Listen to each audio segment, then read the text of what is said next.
e viraram para mim as costas e não o rosto. Fala comigo, irmãos, virar as costas. Amém. É disso que eu vou falar. O texto está dizendo da tristeza de Deus através de Jeremias, o profeta, que inclusive é um profeta chorão da Bíblia, orava chorando, como eu e você, de que o povo está se voltando de maneira contrária a Deus. E hoje é noite de Santa Ceia. Nós precisamos estar olhando reto, direto ao Senhor, que é autor e consumador da nossa fé. Por isso que a gente tem que olhar assim. E a palavra de Deus, irmãos, vai nos advertir várias vezes, repetidamente, sobre essa consequência que nos afasta de Deus quando a gente vira as costas. Às vezes a gente vê irmãos bicudinho com outro irmão na igreja que vira o rosto, que vira as costas. Como o Rafael acabou de dizer aqui, que vontade de estar nas festas e brincadeira da igreja, da festa do crentão, da noite dos namorados, de estar junto, porque não estão viradas as costas, mas o rosto está voltado. E esse texto vai falar aqui de que nos afasta esse virar as costas de um relacionamento íntimo. Virar as costas, irmãos, é se afastar de um relacionamento íntimo e obediente com Deus.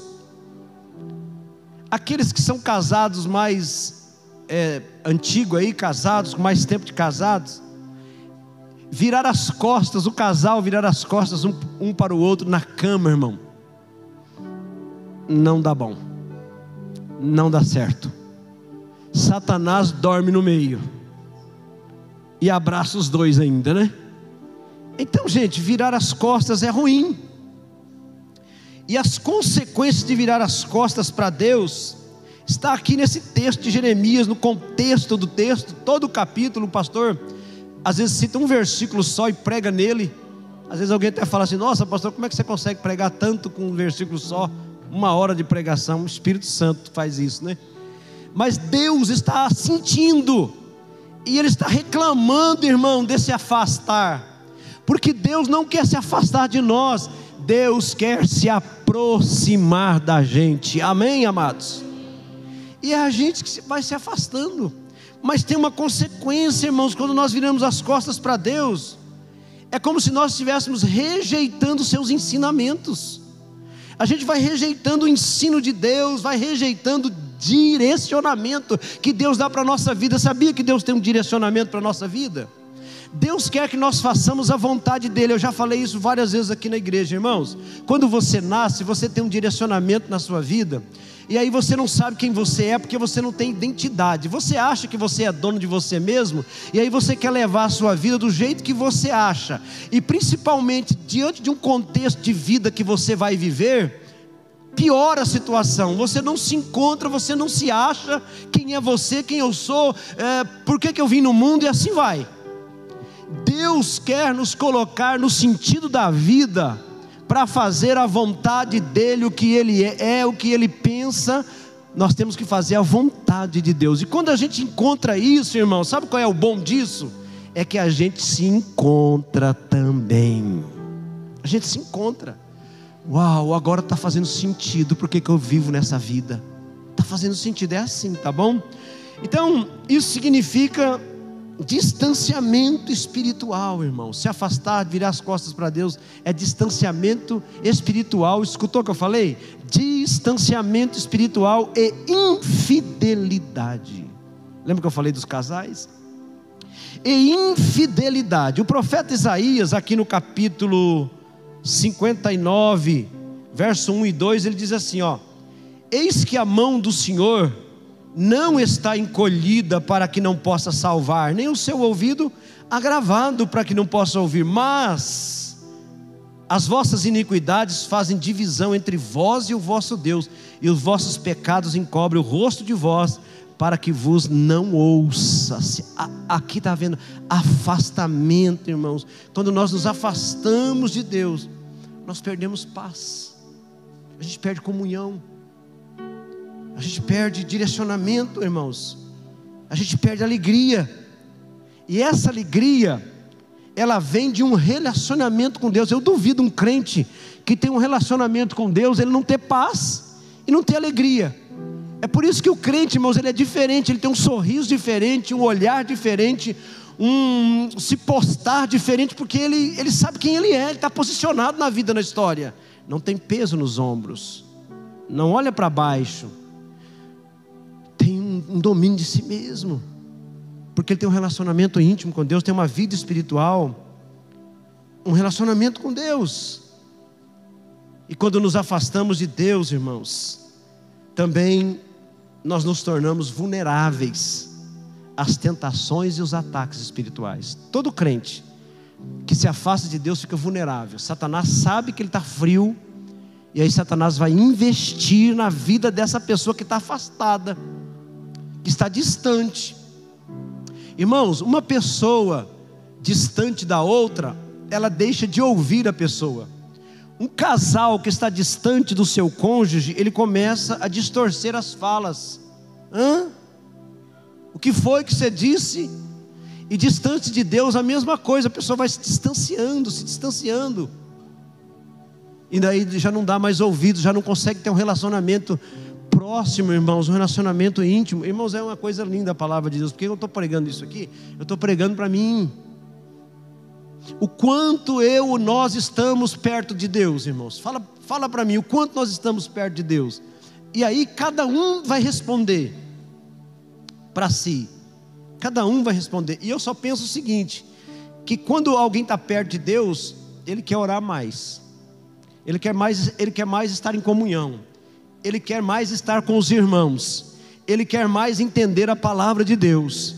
Ele quer ter uma vida santa, sabe? Porque essas coisas vai fazendo a gente ficar perto de Deus. Amém, gente? Então, não se torne vulnerável às tentações e aos ataques espirituais. Satanás está doidinho para pegar a gente, irmão. Satanás está doidinho para ver eu dar santa ceia para vocês, e amanhã, segunda-feira, num escândalo qualquer. Então, e se a gente der lugar e der brecha, com certeza ele vai nos alcançar, a todos nós. Então, irmãos, aí a gente vai ver na Bíblia exemplos de infidelidade.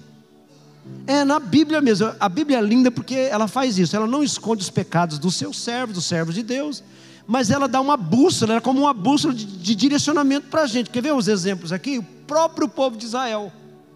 O povo de Israel é povo de Deus, sim ou não, irmãos? Sim ou não?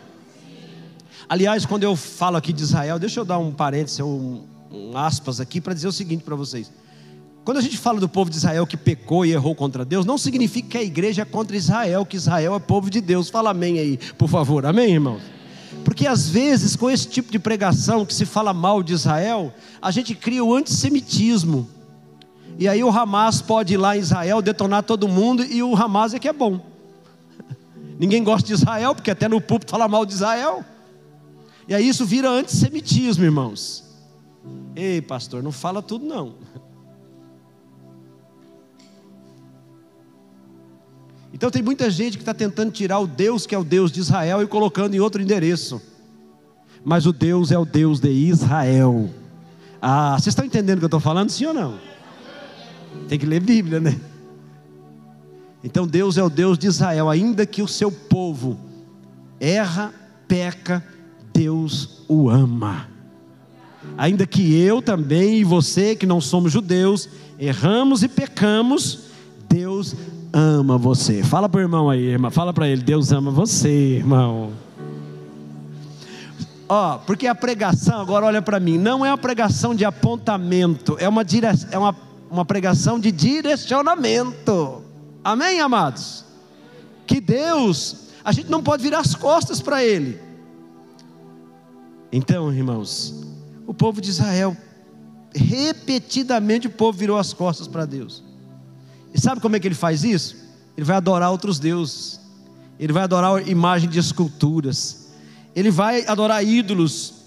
E vai seguir os seus próprios caminhos. Fala comigo, os próprios caminhos.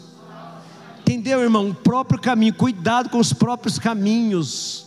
Mas assim, para seguir os seus próprios caminhos, a pessoa precisa virar as costas para Deus. Quando ele vira as costas, ele vai para os seus próprios caminhos. Isso crucial. Isso é caminho de morte, diz a Bíblia, tá? E o problema diz, pastor, por que você está falando isso para mim? Porque eu estou falando de direcionamento. É que isso, irmãos, resultou para Israel em sofrimento. Então, se para Israel resultou em sofrimento, para mim e para você vai resultar em sofrimento se afastar de Deus. Para mim e para você vai resultar em cativeiro, como Israel ficou preso 70 anos, irmãos. Escutou o que eu falei? 70 anos no cativeiro de escravo, amados. E aí eu pergunto para você, comigo e com você, o que vai virar? Vai ser 70 anos, 7 dias, 7 semanas? Deus vai cobrar porque Ele nos ama, Ele nos quer de volta, amém. Hoje é dia de Santa Ceia, eu preciso pregar coisas assim. Vocês estão comigo? Diz amém. De cativeiro, irmão, de separação de Deus. Olha o que diz Ezequiel 23, 35, ó.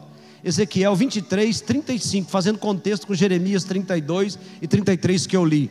Portanto, assim diz o Senhor Jeová: como te esqueceste de mim e me lançaste para trás das suas costas. Então era recorrente. Em Jeremias e Ezequiel, o povo virava as costas para Deus. Está vendo, gente?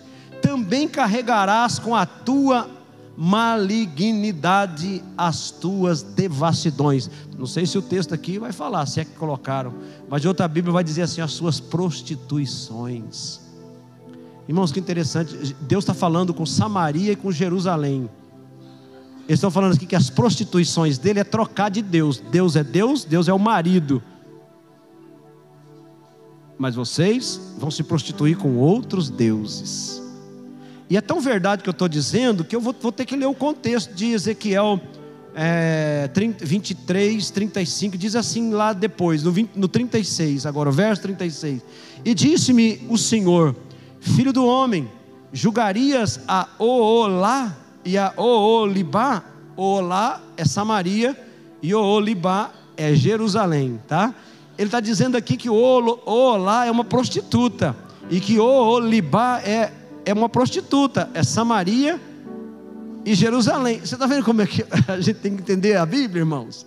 Ele está fazendo uma comparação dessas mulheres aqui que são supostas, é uma suposição. A tradução significa uma tenda e outra tenda. E vocês estão entrando, né? Mostra-lhes, pois, as suas abominações. Vou continuar. Aí, ó, agora o 37, está passando ali? Porque adulteraram. Fala comigo, irmão, adulteraram, fala.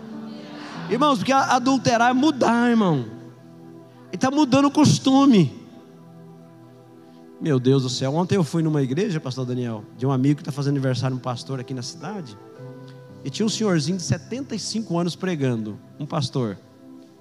Aí ele, no final do culto, ele falou assim: você é o pastor da igreja do Leão, né? Eu falei: eu gostei daquilo. Eu falei: uau. Eu sou o pastor da igreja do Leão.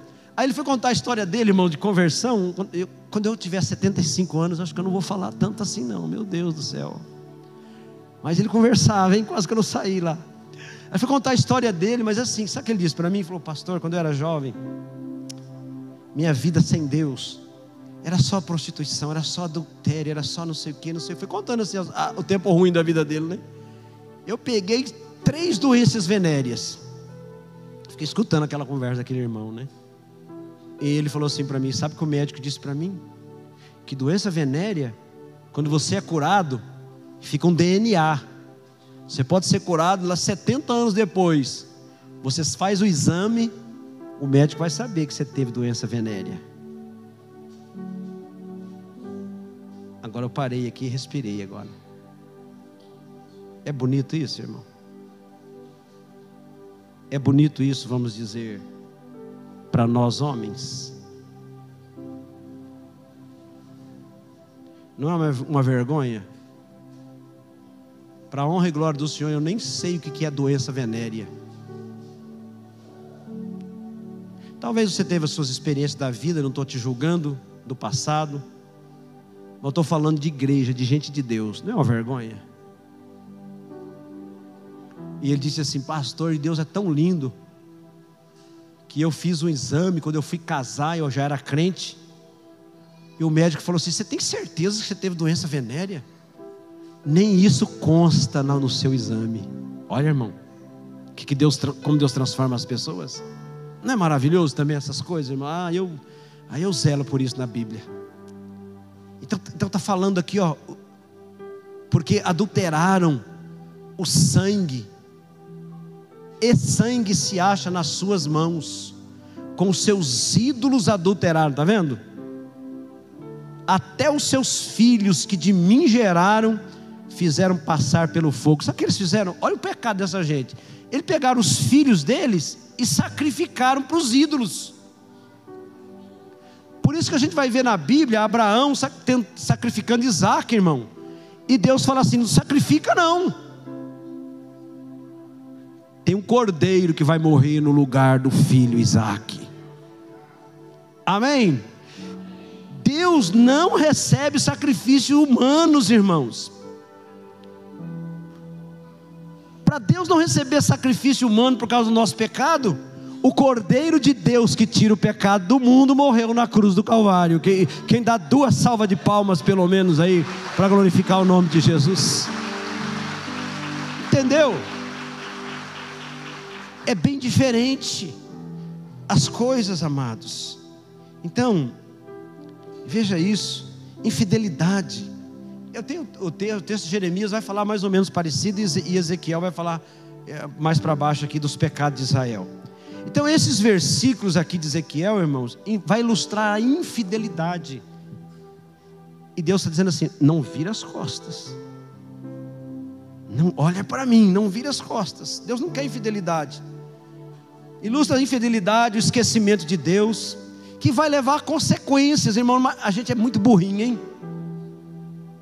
Vai levar as consequências, a gente sabe disso, e mesmo assim desagrada a presença de Deus. E pior, irmãos, quando a pessoa se afasta de Deus, olha só, principalmente crente, quando o crente se afasta de Deus, sabe o que ele faz, irmão? Além do pecado de se afastar, as consequências dolorosas, ele vai para degradação moral. Aí aquilo que ele não fazia quando ele era crente, quando estava na igreja, aí apronta, cara. Faz de tudo, vira gay, vira lésbica, vira tudo, aí apronta para que aprontar mesmo. Destrói a vida. Então não se afasta, irmão. O pecado que está em nós, ele vai ter lugar, ele vai ter espaço, e ele vai detonar a nossa vida. O sangue de Jesus tem poder. Olha outro exemplo bíblico, Jonas. Irmão, Jonas virou as costas para Deus. Deus deu uma missão para Jonas. Deus deu uma missão para você, sim ou não, irmão? Claro que Deus deu uma missão para cada um de nós. Deus deu uma missão para Jonas. Jonas virou as costas, cara. Teve coragem. Então vamos lá, se é verdade ou não é. Quais foram as consequências de Jonas? Onde Jonas foi parar? Prega para mim aí. Foi parar no ventre do grande peixe, para não dizer uma baleia. Foi parar no ventre do grande peixe, irmão. Foi afundando. O mar é um lugar profundo, baleia não fica no rasinho. Foi para o lugar profundo, virou as costas para Deus. O bicho do mar vai pegar você, o bicho da selva vai pegar você, e o bicho do inferno vai pegar você também. Então, irmãos, Jonas fez isso. Mas graças a Deus que Jonas se voltou para Deus. Amém, amados? Então, quando virou as costas, mas depois ele virou o rosto para Deus. Aí Deus fez dele um grande missionário. Se você virar o rosto para Deus, Deus vai levantar você e vai fazer de você uma grande missionária, um grande missionário, um grande homem de Deus na terra. Amém? Então veja bem, chamado ao arrependimento e à restauração, Deus pode trabalhar com o seu povo. Crônicas, 2 Crônicas capítulo 7, verso 14.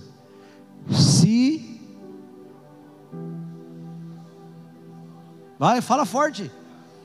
Se o meu povo que se chama pelo meu... Aleluia. Irmãos, hoje é noite de se voltar para Deus. Com respeito à consequência de pecado, vai do tipo de pecado que a gente peca, que a gente comete. Tem pecado com consequência menor, mas tem pecado com consequência maior. É a consequência que vai avaliar entre aspas, o tamanho do seu pecado, da sua culpa. Porque não há tamanho de pecado, há pecado em si, consequências maiores, com resultados maiores e ruins. Então, se orar, se humilhar e confessar os seus pecados, o Senhor vai perdoar a gente nessa noite, amém, amados? E amanhã, e depois, caminhando para o final. Então Deus nos chama, irmãos, ao que então, pastor? Ao arrependimento. Deus me chama para arrepender. Ele promete perdão, Deus promete restauração, Deus promete comunhão, Deus promete algo novo para a vida da gente, irmão. Um tempo novo para a vida da gente, se nós nos voltarmos para Ele. Agora tem que ser assim, ó, se voltar com humildade e com sinceridade. Deus não aceita lágrima de crocodilo, né? O crocodilo, o que é lágrima de crocodilo, pastor? Lágrima de crocodilo é assim, é que ele aperta no dente dele, e aí tem uma glândula que vai dar bem no olho dele. Então enquanto ele vai matando a presa, ele vai chorando. Malandro jacaré, né? Então lágrima de crocodilo não é porque ele está triste, irmão, é que ele está feliz, ele está comendo, entendeu? Então não adianta, irmão, lágrima de crocodilo com Deus ali. Deus conhece você, que você está triturando alguma coisa, alguma situação você está vivendo, de fingimento, é lágrima de fingimento. Na verdade não está doendo, está feliz, né? Então, irmãos, no Evangelho de Lucas, no capítulo 15, vocês conhecem o texto. O filho que é pródigo, o filho que é esbanjador, pega a herança do pai e faz o que com o pai? Fala comigo, vira as costas. Vira as costas e vai, irmão, vai longe, hein? Vai longe, vai longe, vai longe. Que a Bíblia conta até a história dele, tão longe que ele vai. Então o filho pródigo estava longe, irmãos. Mas para terminar, ele estava muito longe, mas ele foi chegando perto de novo. Ele foi chegando perto, e chegando perto, e chegando perto, e tão perto chegou, que o seu pai o reconheceu, o abraçou, o beijou, e o presenteou, amém?